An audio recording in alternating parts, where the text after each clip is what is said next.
2 summers ago, my wife and I took our daughters to the zoo.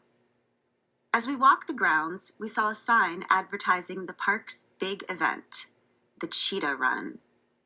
We headed towards the families scouting out their viewing spots and found an empty stretch along the route. Our youngest, Emma, hopped up on my wife's shoulders for a better view. A peppy blonde zookeeper in a khaki vest appeared. She held a megaphone and the leash of a yellow Labrador retriever. I was confused. I don't know much about animals, but if she tried to convince my kids that this dog was a cheetah, I was getting a Cheetah Run refund. She began, "Welcome, everybody. You are about to meet our resident cheetah, Tabitha. Do you think this is Tabitha?" "No," the kids yelled. This sweet Labrador is Minnie, Tabitha's best friend. We introduced them when Tabitha was a baby cheetah, and we raised Minnie alongside Tabitha to help tame her.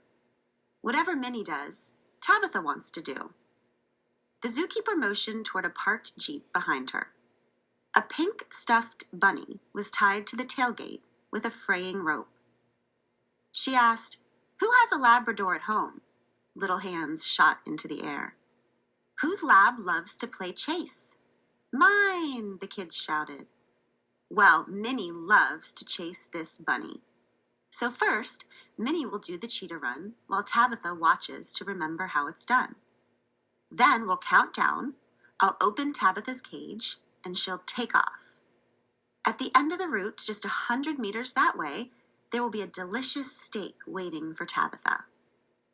The zookeeper uncovered Tabitha's cage and walked Minnie, eager and panting, to the starting line. She signaled to the Jeep and it took off. She released Minnie's leash and we all watched a yellow lab joyfully chase a dirty pink bunny. The kids applauded earnestly. The adults wiped sweat from their foreheads. Finally, it was time for Tabitha's big moment. We counted down in unison, 5, 4, 3, 2, 1. The zookeeper slid open the cage door and the bunny took off once again.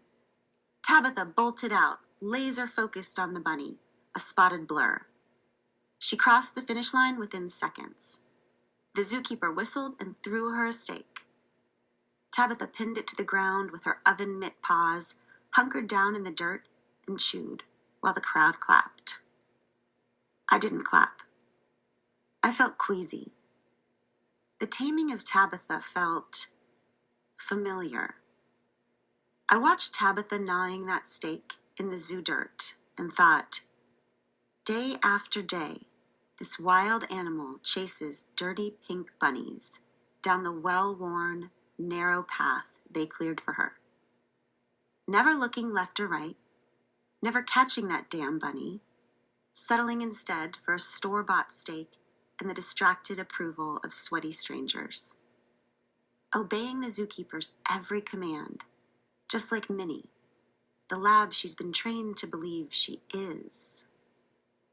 Unaware that if she remembered her wildness just for a moment, she could tear those zookeepers to shreds. When Tabitha finished her steak, the zookeeper opened a gate that led to a small fenced field. Tabitha walked through and the gate closed behind her. The zookeeper picked up her megaphone again and asked for questions. A young girl, maybe 9 years old, raised her hand and asked, "Isn't Tabitha sad? Doesn't she miss the wild?" "I'm sorry, I can't hear you," the zookeeper said. "Can you ask that again?" The child's mother said, louder, "She wants to know if Tabitha misses the wild."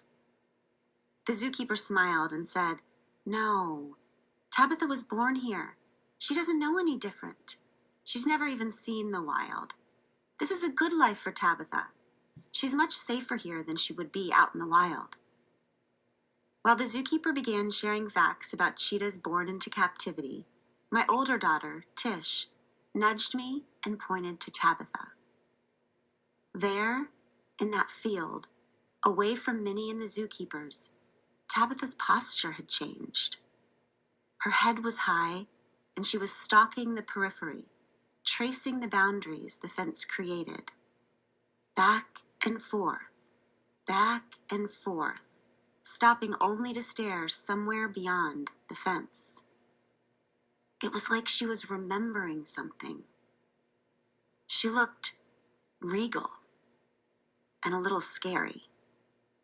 Tish whispered to me, "Mommy, she turned wild again." I nodded at Tish and kept my eyes on Tabitha as she stalked.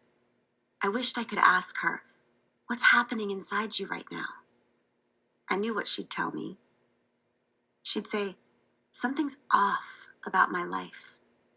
I feel restless and frustrated. I have this hunch that everything was supposed to be more beautiful than this." I imagine fenceless, wide-open savannas. I want to run and hunt and kill. I want to sleep under an ink-black, silent sky filled with stars. It's all so real I can taste it. Then she'd look back at the cage, the only home she's ever known. She'd look at the smiling zookeepers, the bored spectators, and the panting, bouncing, begging best friend, the lab. She'd sigh and say, "I should be grateful. I have a good enough life here. It's crazy to long for what doesn't even exist." I'd say, "Tabitha, you are not crazy. You are a goddamn cheetah."